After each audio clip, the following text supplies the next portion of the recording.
The topic before us is living alone. Now, everybody has a rather personal definition of living alone. For some, it is a terrible thing. For some, it is the most natural thing in the world. Lewis Perry is going to tell you how he defines living alone, and you make notes about the kind of question you want to put to him after he finishes his meditation on living alone. This is a gentleman of sterling qualities. I think you will see how sterling he is when he starts to talk about living alone. Let us welcome Lewis Perry.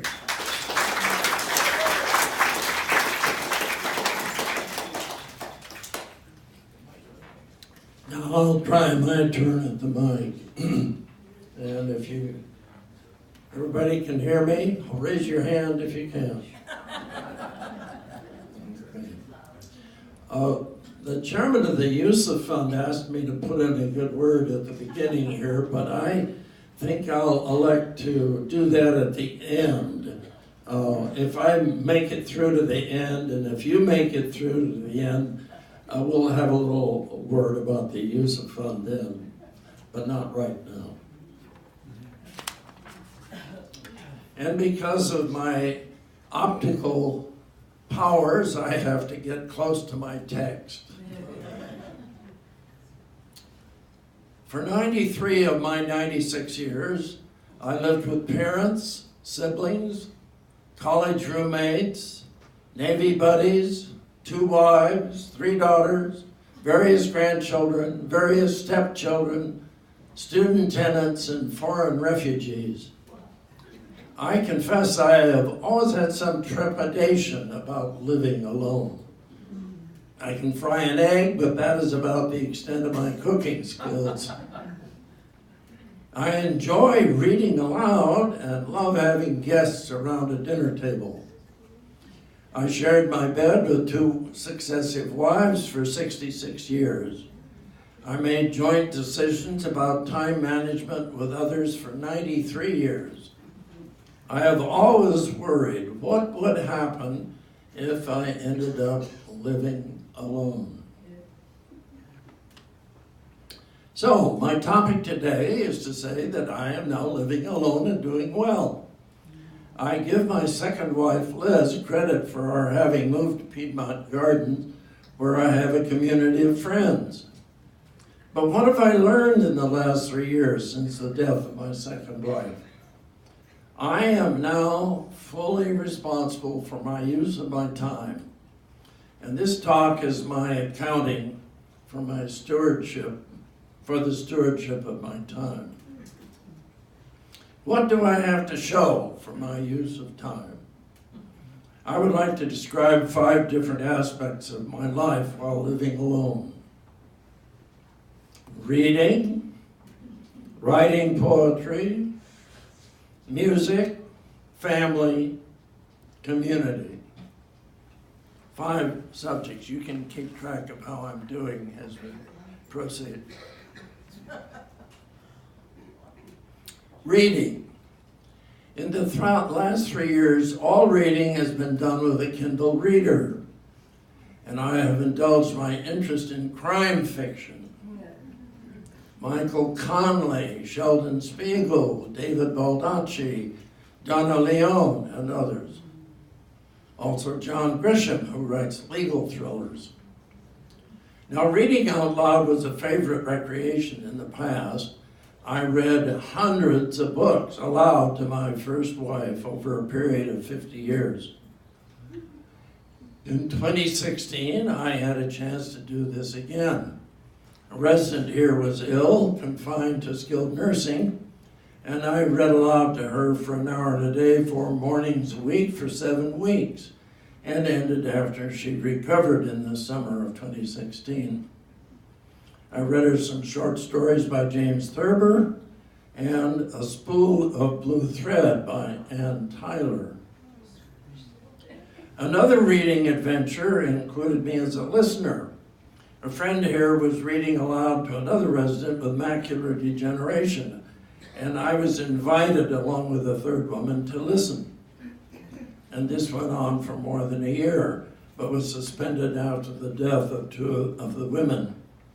We read several books during that period, books which we mutually agreed upon.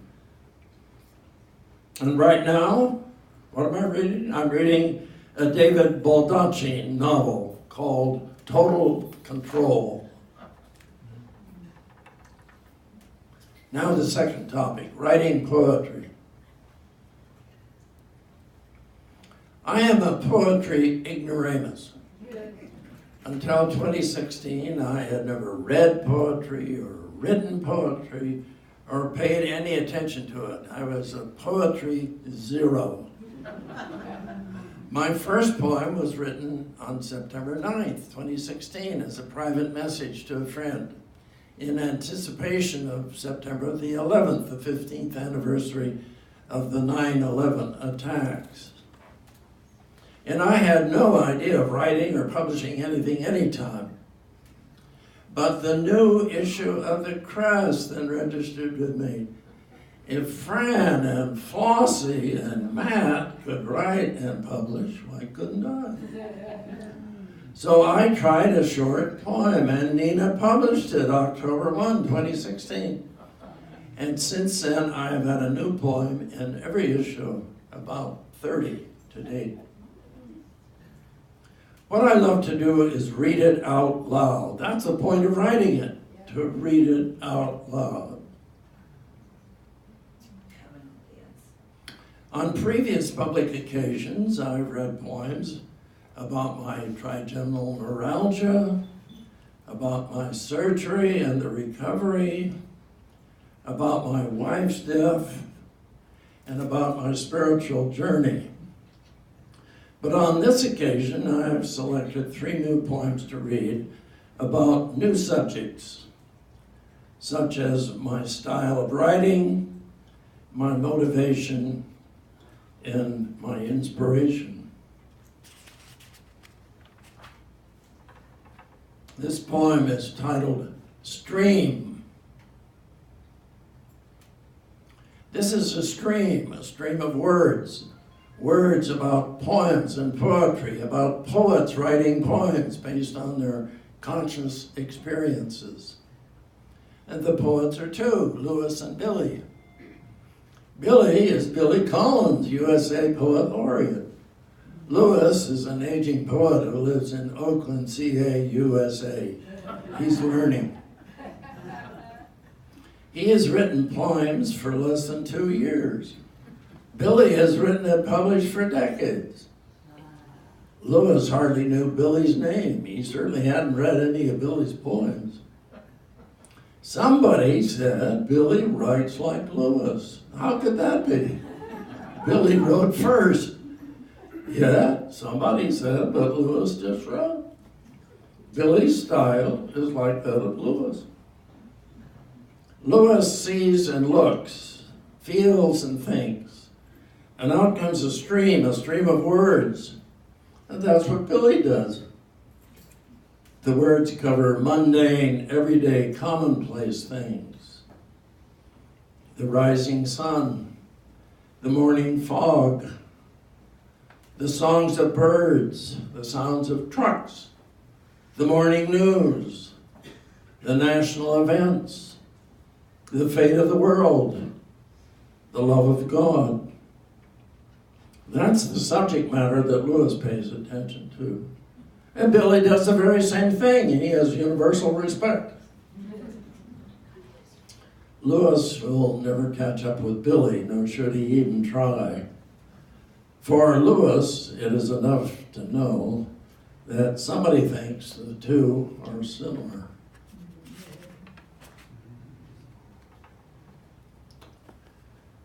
Space for Grace.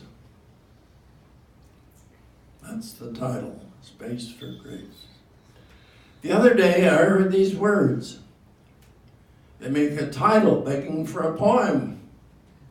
So this is my humble effort to fill the available void. 3 years ago in December, I lost Liz, my second wife. My life seemed drawing to a close with nothing left worth living for. But that was not to be, thank God. I was saved by the grace of finding things to do that got me outside myself like a snake with new skin.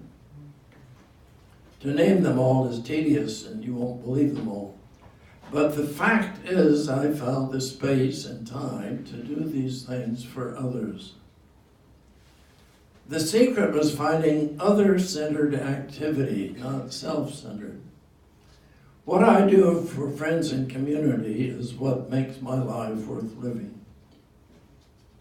Now, such a conclusion may seem obvious to those who have already found it, and I hope you are one of those. But I had to learn it for myself by making space for grace anew.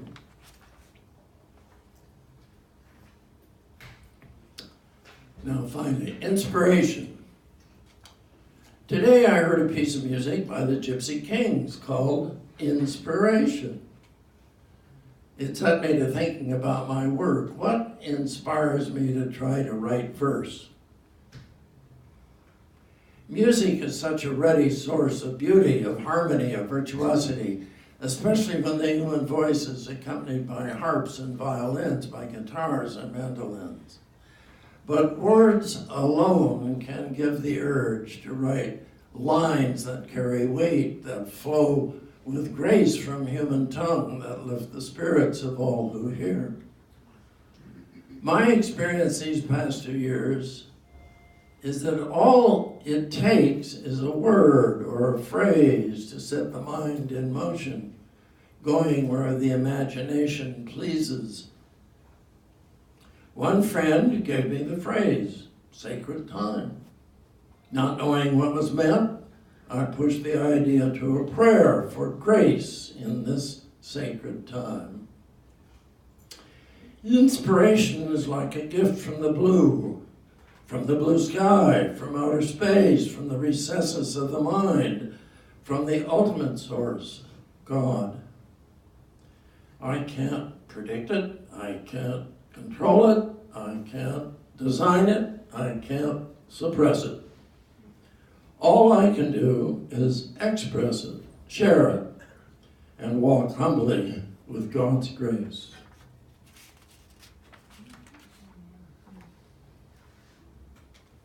How am I doing? Third subject, music. I have been a consumer and producer of music all my life, and that has continued during the last 3 years. As a consumer, I attended most of the live music events here, both classical and popular. We have such an extraordinary opportunity to hear good music here, free. As a producer, I played both violin and oboe as a child and sang in a barbershop quartet briefly and in my church choir for many decades. I even met my first wife in the church choir.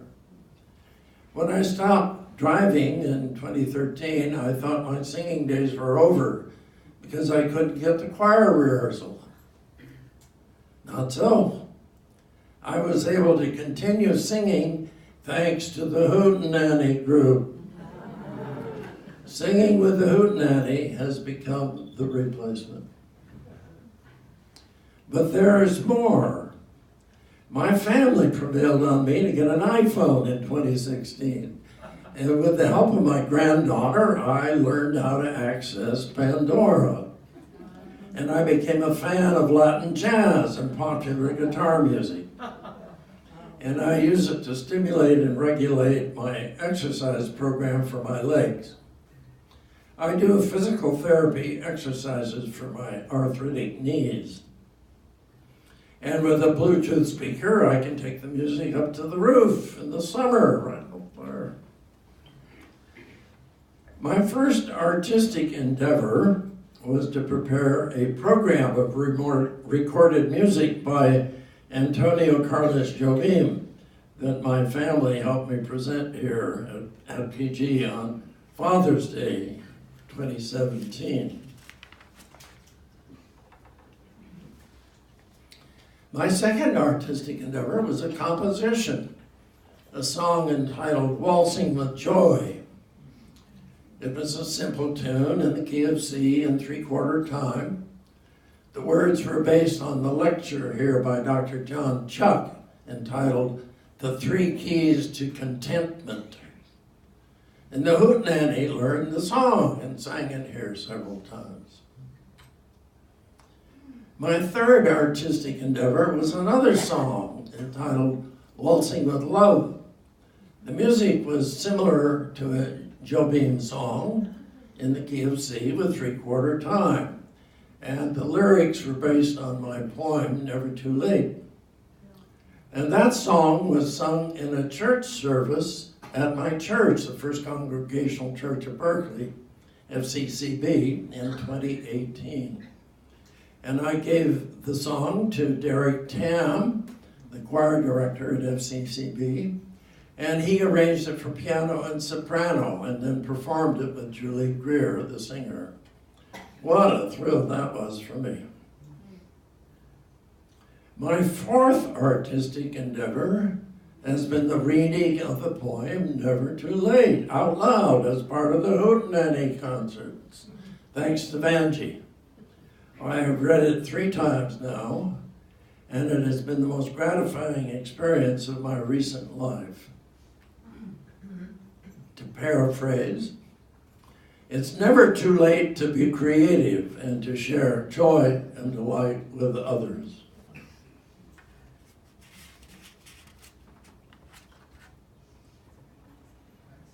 That's 3 out of 5. Next, family. To say I'm living alone is only superficially true.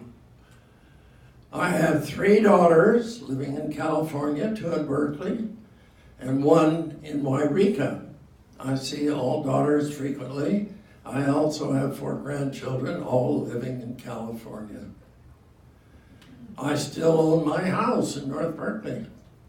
My middle daughter, sitting right over there, Cynthia, my middle daughter lives in it and takes care of it. A typical weekend has her picking me up on Friday afternoon, and I spend 2 nights in Berkeley. I go to church in Berkeley on Sunday morning and then return here for Sunday dinner at noon. She and I discovered a recreation that I will call wheelchair bird walking. There are many accessible paths along the East Bay Shore, from Coyote Hills Regional Park to Point Pinole.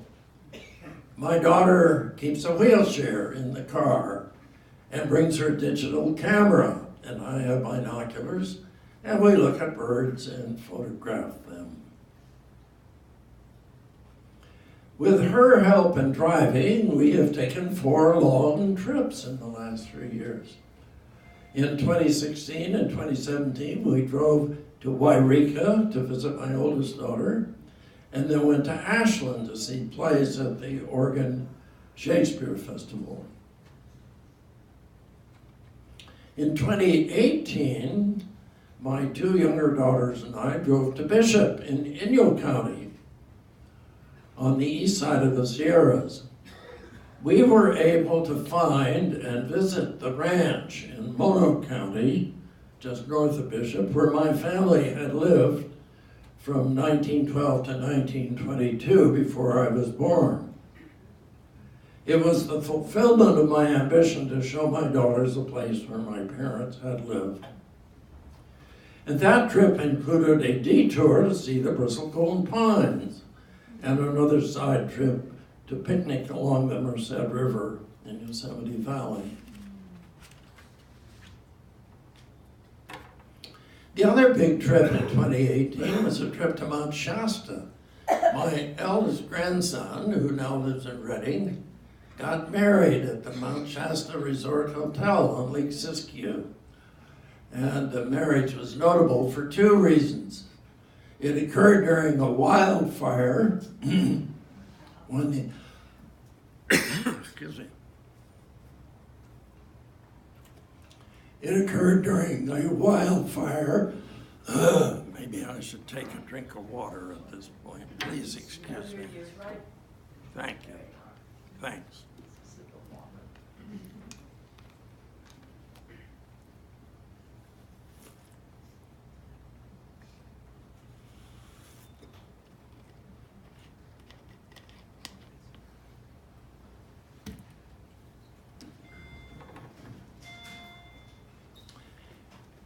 It occurred during a wildfire when the atmosphere was smoky, and we had to take a 2-hour detour to get there since Interstate 5 was closed. Nevertheless, the guests all showed up in the smoke, and it was a great occasion. I was asked to say something at the reception, and I wrote a poem for the occasion honoring the groom, his bride, and the mother who raised him. And I now have a granddaughter-in-law. The other big family occasion in 2018 was the marriage of my eldest granddaughter. She went to India to marry a native of India, whom she had met in graduate school at UC Berkeley, who now lives in the US. They now live in San Francisco and are expecting their first child. So I may be a great-grandfather before the year is out. So in just 1 year, I have seen 2 grandchildren married and acquired a granddaughter-in-law and a grandson-in-law. Talk about joy and delight. Fortunately, I see my family members frequently because they still gather for dinner around the dining table in North Berkeley. My iPhone has also helped me to stay in touch. My grandchildren even respond to my texts. Finally, community. There are 3 activities I want to talk about under the heading of the community here at PG. The Film Committee, the Resident Foundation Committee, and GEAR. I have served twice as a member of the Film Committee for a total of 4 years out of 8. First time was 2 years when Harriet Williams was the chair, and then again for the last 2 years. The Film Committee has 2 jobs, and the easy one is choosing films. The hard one is running a theater every Thursday night. The first period I was on the committee, the challenges defeated us. We couldn't run the theater, and we all quit and gave up. By buying new equipment and turning the theater around, the job was resumed successfully. Now we are going through another crisis requiring new projectionists and theater management. And I hope and think it will work out. The Resident Foundation Committee, which is formerly known as the Benevolent Support Committee, engages in fundraising activity to support the Resident Endowment Foundation. This is the source of funds for the subsidies that enable Piedmont Gardens to fulfill the promise of support to the end of life for those who exhaust their funds through no fault of their own. This is the ultimate promise we made to each other. And nothing is more important here, in my view.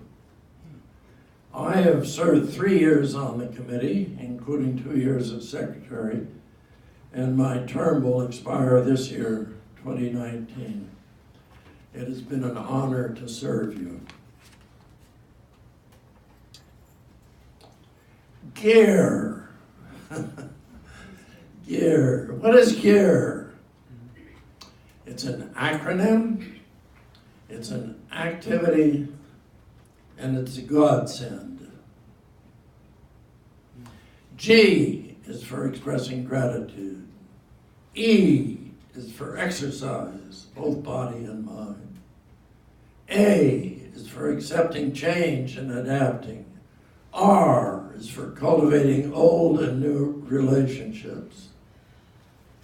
Now, the idea and theory of GEAR came from Dr. John Chuck, the son of a former resident, the Reverend James Chuck. I'm sure many of you remember James. Part of his work, Dr. John, part of his work is the continuing education of doctors and healthcare workers in the Kaiser system in Northern California. Dr. John says that medical research and literature support the idea there are 4 variables that distinguish people who age successfully from those who don't. And the 4 variables are gratitude, exercise, adaptability, relationships. The practice of GEAR was started here by Reverend James Chuck, coordinator, and Doris Pummel. And the work of GEAR is done in wellness circles that meet weekly to talk about GEAR. At the present time, there are 7 such circles here that are active. And I have succeeded James as the coordinator, and a successor for me needs to be found. I say, finally, GEAR is a godsend. It was for me after my second wife, Liz, died. I needed a focus, an activity, the support of friends, and a job. It gave me a responsibility, something that was regular and demanding that I couldn't just drop willy-nilly. And I now facilitate 2 circles, Monday at 3:30 p.m. and Thursday at 3 p.m. And it has been my number one commitment to the community here. If you want to know more about GEAR, talk to me anytime, anywhere. Call me, stop me in the hall, talk to me over dinner. My mantra is GEAR today, GEAR tomorrow. Now, here's the point where I'm going to do the money pitch for Ruth Ann. There are 4 activities here during the year where I get pressed to give some money or do something that relates to money, fundraising. And the first one, as you know, is the team appreciation event, which is just before Christmas. And the second one is the USA Fund in the spring. And that's the one that's going on right now. And the third one is usually in the summer, and that's the Resident Foundation, which supports the subsidies. And the last one where I get drawn in is the White Elephant jewelry sale. I don't buy jewelry, but I get drafted to do a minor job. But I wanted my friends who work on the White Elephant jewelry sale to know that I consider that one of the 4 activities that where money raising seems to be very important. Right now, we're in the middle, 2 weeks out of 3 for the USA Fund. And Ruth Ann tells me that as of Sunday, there were 42 residents who had made a contribution, and the total was about $11,000. And there's $14,000 yet to raise in this final week in order to take advantage of the matching funds that are available. You hear that? $14,000 available in matching funds. All you have to do is write a check and put it in the envelope to get that $14,000 to work for the USA Fund. I can't think of anything more important to plug tonight than the USIT fund. Was that okay, Ruthann? Okay, it's, of course, 7:30. I'll wrap it up. In closing, I would like to acknowledge the assistance and friendship of many people here at PG who have helped make this transition to living alone not only bearable but fun.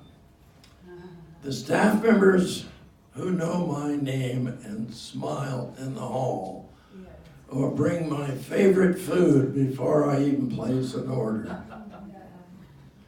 The nurses who attend to my cuts and bruises. The many people I have the pleasure of conversing with over dinner. The movies, musical concerts, gear circles, and outings. My last 3 years have been more fun and more rewarding than I could have imagined. I have experienced an awakening of sorts. I have not had to consult with anyone about my time management. I've tried new things, gone new places, and made new friends. And at age 96, going on 97, I still am looking forward to more fun. The end.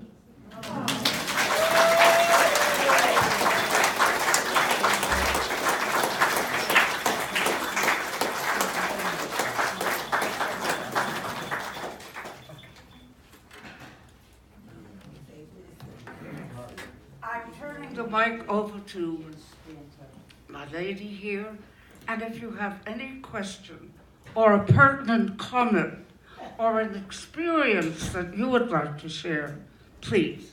Here's the mic. So please raise your hand if you have a question for Louis. I will come to you so you could use the mic. Good.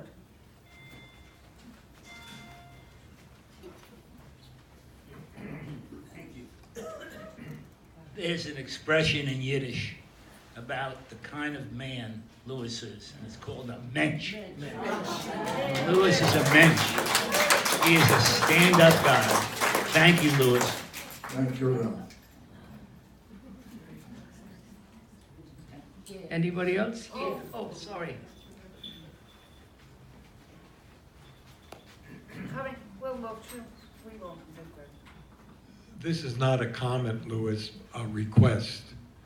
I'm hoping that you either have memorized or you have a copy of It's Never Too Late. Would you share it with us? I'd don't love to. And you have it, Cynthia? Cynthia will come up with it. All right. If you want it to. Question's going to take me a minute to load. Wilma, yeah. Wilma, it's in the first row. In the first row. Here, dear. Me?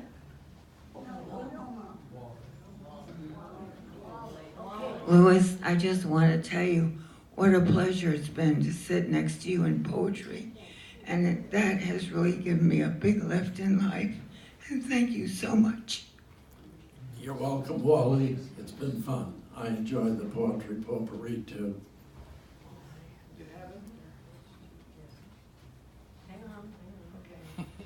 Any other questions till we find the poem?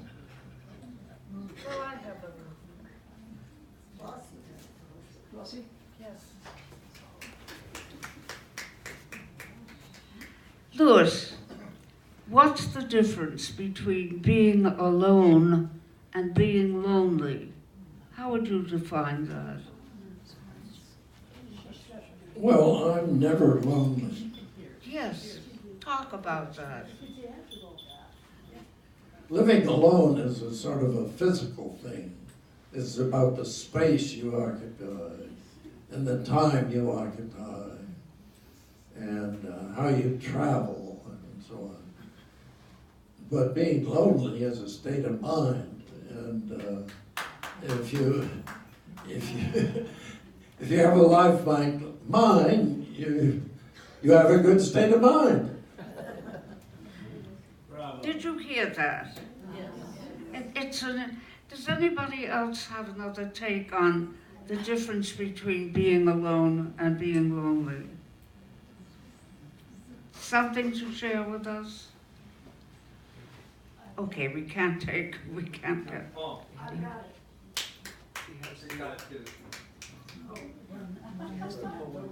With the help of my... Okay.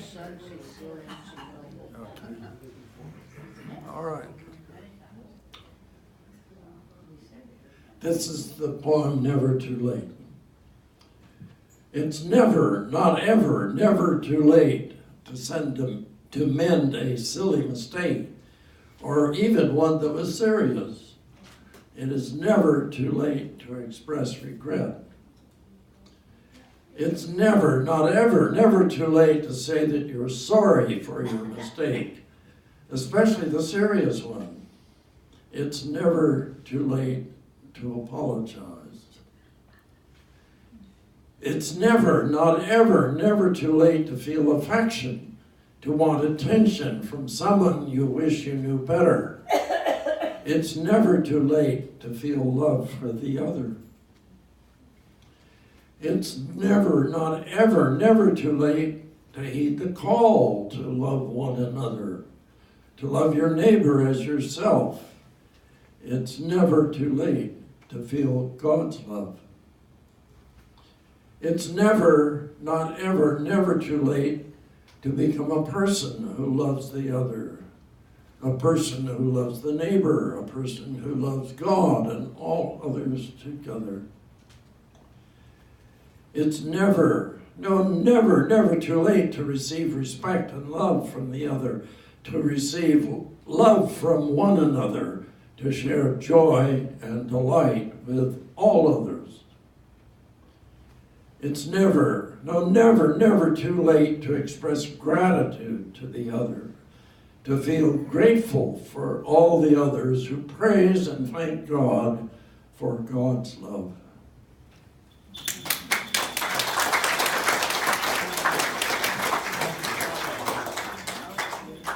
Well, with this blessing on all of us, let me remind you that in another month we will have another lovely lecture, and it will be by one of you. And if I haven't approached you and you have something to share with us, you approach me and say, I'd like a crack at this. Okay? So, goodbye and good luck.